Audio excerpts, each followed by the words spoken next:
Salut à tous. Aujourd'hui, on va traiter le film Pokémon Mewtwo Contre-Attaque Evolution, réalisé par Kunihiko Yuyama et Mitonori Sakakibara. Donc c'est le 22e film de Pokémon. Comme nous l'entendions, nous supposons que c'est un remake, mais à quel point? Donc notre problématique, ça pourrait être, est-ce que ce film est un remake qui en vaut la peine? Et est-ce que le nom d'Evolution représentera-t-il la qualité du long métrage? Là, j'annonce mon plan car il y a beaucoup de choses à traiter. Donc en premier temps, je vais commencer par une comparaison avec le film original, puis je l'attaquerai avec le respect de la licence, puis on finira par la critique et bien sûr une conclusion à la fin de la réponse à la problématique. Nous attaquons dès maintenant avec les différences. Eh bien, nous rencontrons les voix ressemblantes pour tout le monde à peu près, mais après pour certains personnages, ce n'est pas grave. Hey, toi là, je cherche Sacha, un dresseur Pokémon qui vient du bourg Palette.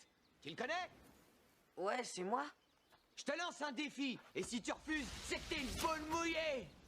Ah ah, tu tombes bien. Je commençais à m'ennuyer. Mais tu viens de dire que tu étais trop faible pour t'entraîner. Oui, mais c'est pas de l'entraînement, c'est juste une leçon de modestie. Laisse-le faire. Voilà enfin qu'il se réveille. Pikachu. On remarque que dans le nouveau, ce personnage a grandi de 20 ans. Hé, toi, le gamin en bleu! Tu serais pas Sacha du bourg Palette? C'est lui qui a gagné 8 badges, hein? C'est pas toi? Oui, c'est exact. Extra! Alors que dirais-tu d'un petit combat Pokémon? D'accord, avec plaisir. Je refuse jamais un combat. Il y a 2 minutes, t'étais trop épuisé pour bouger. Rien de tel qu'un combat Pokémon avant le petit déjeuner. Pikachu. C'est le déjeuner, Sacha. Les combats te font tout oublier. Et c'est la même pour la chanson de 98. Ça demande du courage, Pokémon. Et maintenant le remake de 2019. Ensemble pour la victoire, Pokémon. Rien ne nous arrêtera. Notre amitié triomphera. Mais maintenant. On m'explique pourquoi ils ont changé de Pokémon entre 21 ans d'intervalle. Non, parce qu'ils ont changé un Grolem contre un soporifique. Bon, vous avez compris l'air de la chanson. Je ne vais pas la passer toutes les extraits, car autrement la vidéo durait 40 minutes, alors que je dois tenir 12 minutes maximum, comme au bac de français. Donc pour généraliser, les effets sont spectaculaires à nos yeux, pour dire les attaques, la météo, les environnements, l'eau, etc. Revenons. Les jets de lumière sur le remake sont excellents vu à l'entrée de la tour. En général, le remake est plus lent pour raconter l'histoire, car il rajoute des scènes où les réalisateurs rallongent les scènes d'animation confinement qui sont épiques. Après, c'est vrai que j'en parle pas des personnages qui sont animés en 3 dimensions et que les personnages pas si importants dans l'histoire ont changé de réplique, comme la gérante des affaires maritimes de la gare ferry. Je dis ça juste parce qu'en 1998, elle roulait les airs. Et je ne peux pas, bien sûr, vous passer l'extrait en français, mais croyez-moi que les répliques ont été réécrites. Par contre, il y a un énorme changement. La Team Rocket était des Vikings. Pokémon du monde m'attend sur cette île. Nous allons utiliser nos Pokémon pour y aller. Pika. Mais Sacha, nos Pokémon ne sont pas assez forts pour affronter une mer aussi grosse. Ah oui, tu as raison.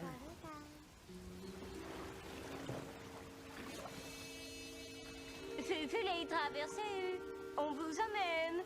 Nous les Vikings sommes bons navigateurs. Moi, Ingrid Colfoy, voici Marika a monté à bord. Souké. Et maintenant sont devenus des marins. Mère, il faut absolument qu'on arrive jusque-là. Pikachu. Mais Sacha, aucun de nos Pokémon n'est capable de traverser une mer aussi agitée. Ah. C'est vrai, tu as raison. Pikachu.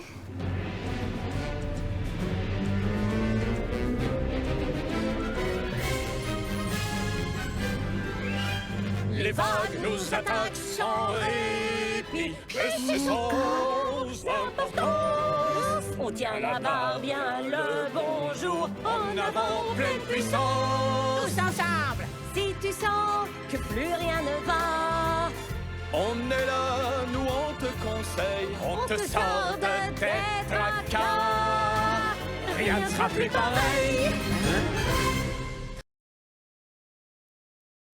Normal quoi. Vous savez quoi? Pour vous faire plaisir, je fais passer les extraits qui montrent que Mew est très mignon.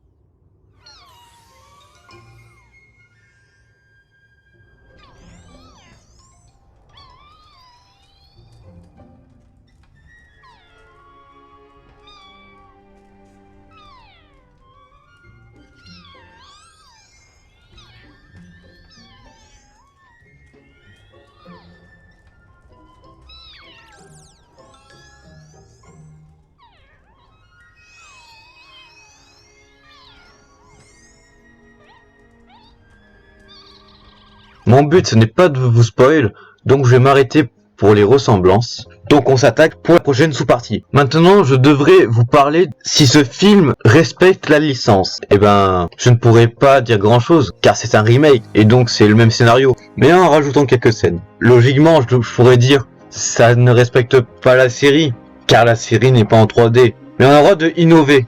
C'est que au moins, ça respecte, car les Pokémon ne sont pas moches. En fait, ils sont bien plus réalistes. Quand vous allez voir ce film, vous allez voir comment Onix et Pikachu, enfin je dis des exemples, sont super réalistes. Je veux dire, avec les détails de poils aussi, un Caninos aussi, c'est incroyable. Après, pas d'écorchement de nom, ni le changement de prénom des personnages, mais au moins nous n'avons pas les Pokémon principaux qui ont été changés, même si je vous ai fait une remarque avec Grolem et Soporifique. Mais voilà, après, pour cette sous-partie, j'ai pas envie que ça devienne une conclusion, mais pour dire que ça respecte vraiment le film original. Et ça, c'est beau. Par contre, ça change totalement de décor pour dire que le bois est remplacé par l'acier dans des lieux, mais ça fait un style plus fantaisique. Et comme je vous en ai parlé, ça respecte la licence car il y a les mêmes voix. Pour presque tout le monde bien sûr, il y a des exceptions. L'apparence des personnages sont acceptées et le réalisme des Pokémon aussi. Après bien sûr je ne vous parlerai pas du combat final et je ne vais pas vous le montrer pour ne pas spoiler car le film vient de sortir. Nous pouvons pas leur dire qu'ils ne respectent rien car la modélisation en 3D est plus long à animer que les dessins en 2D comme en 1998. Donc je trouve que c'est un taf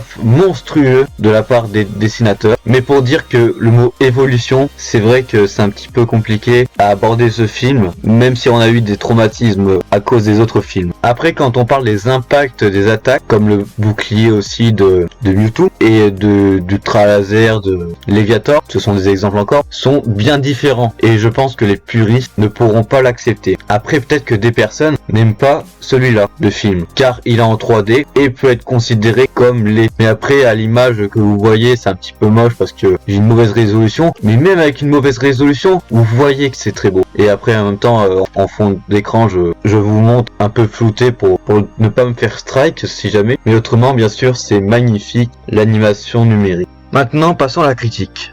Tout ce qui est bon, sans spoil, est dit. Maintenant, je vais donner un autre avis. Le problème du film, c'est que c'est juste un remake graphique. Pourquoi n'ont-ils pas envisagé de créer un nouveau chemin pour Sacha, Pierre et Ondine? Car peut-être ceux qui ont vu le film peuvent être déçus de revoir la même histoire, ou au mieux, de recevoir de la nostalgie. J'ai eu l'idée de nouveaux chemins, car les remakes de Resident Evil sont différents des originaux. Mais au final, dans le film, il y a plein de changements. Sur les extraits que je vous ai montrés, ça provient de 2 films. Et par exemple, Mew interagit différemment avec le moulin, la Team Rocket passe de viking à marin. Ils ont osé de changer des éléments. Et ça demande du courage. Donc on va arriver à la conclusion. Donc on va poser nos deux. Donc on arrive à la conclusion. Donc on pose nos 2 problématiques. Est-ce que ce film est un remake qui en vaut la peine? Et est-ce que le nom Évolution représente-t-il la qualité du long métrage? Pour conclure, je dirais donc que ce film en vaut la peine de regarder, car c'est un peu comme un film au cinéma. Nous avons tellement envie de regarder en 3D. Et puis même, je veux dire, si vous avez déjà vu le film, vous pouvez quand même le regarder. Et en plus surtout, c'est que ça donne une nouvelle expérience sur regarder Pokémon en 3 dimensions, car c'est assez marrant de voir les personnages d'un autre angle. Et pour dire que c'est un nouveau film, et si jamais vous avez Netflix, bien sûr, allez regarder. Et pour dire que le travail de tous ces dessinateurs mérite d'être regardé, avec tous ces beaux paysages et tout ça. C'est pour ça que je viens à la deuxième problématique. Est-ce que le nom Évolution représente-t-il la qualité du long métrage? Pourquoi Évolution? Tout simplement, c'est que Dragon Ball Evolution et Code Lyoko Evolution n'ont pas été des bons films. Pourtant, il y a le nom Évolution, donc ça pourrait faire peur. Mais comme c'est Pokémon, c'est peut-être autre chose. Évolution graphique, ou carrément l'évolution de tous les artistes, ou même, c'est bien doublé quand même pour des Français. Et puis voilà, évolution du graphisme avec l'eau, les paysages, les effets des attaques, les détails des poils, ou du calcaire, tout ça nous enchante notre œil. Et c'est pour ça que c'est un plaisir de le regarder. Donc, c'est approuvé par ma présence. Donc, j'ai terminé ma conclusion. Merci d'être resté jusqu'au bout. Donc, comme j'ai fini, je peux vous dire la vérité. Je ne suis pas un cinéphile. Mais comme j'ai assez appris de littérature pour prendre des informations, je pense que j'ai préparé un bon boulot. Vous pouvez en débattre dans les commentaires si vous le voulez, car je vous ai juste donné un avis, même plusieurs. Alors dites-le moi en commentaire, qu'est-ce que vous êtes, avec quel argument vous n'êtes pas d'accord. On pourrait en discuter, car je pourrais peut-être m'améliorer et créer d'autres critiques de films. Bien sûr, des films qui peuvent être bien attendus sur Netflix. Et bien sûr, des bien nouveaux, parce que ça sert à rien que je critique quand c'est déjà critiqué. Donc c'est tout pour moi. J'espère que ça vous aura plu. N'hésitez pas à mettre un like, ça me fait super plaisir. Abonnez-vous si c'est pas déjà fait. Et on se dit à la prochaine pour une nouvelle vidéo. Allez, ciao.